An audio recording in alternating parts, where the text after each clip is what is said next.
ককা নাই। পিহুৱে যে তললৈ আহিলে অকল ককা আইতা চিঞৰি থাকে। মানে আমাৰ হাউচ অনাৰৰ কথা কৈছোঁ। এইজনী বগী, তাই এবাৰ প্ৰথম পোৱালি দিছে, ইমান ধুনীয়া। আৰু এয়া শিল্পী, মোৰ ইউনিভাৰ্চিটিৰ ফ্ৰেণ্ড হয়।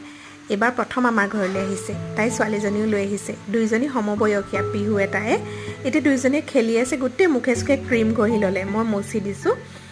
আকৌ এইফালে মাছ ফ্ৰাই কৰিলোঁ আৰু এইফালে লোকেল চিকেন, এইফালে এনেকৈ আৰু মায়ে বনাই আছে।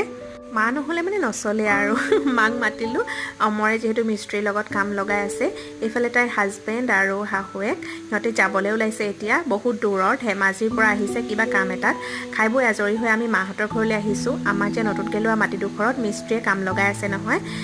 ৰাতিও মানে ইয়াতে অকণমান মাহঁতৰ ঘৰত কাম লগাই আছে, সেইবাবে ভাত পানী বনাবলৈ। আৰু পিহু আৰু মায়ে নাচি নাচি ভাত বনোৱাত লাগি আছে। অ'কে, আজিলৈ আহোঁ, বাই।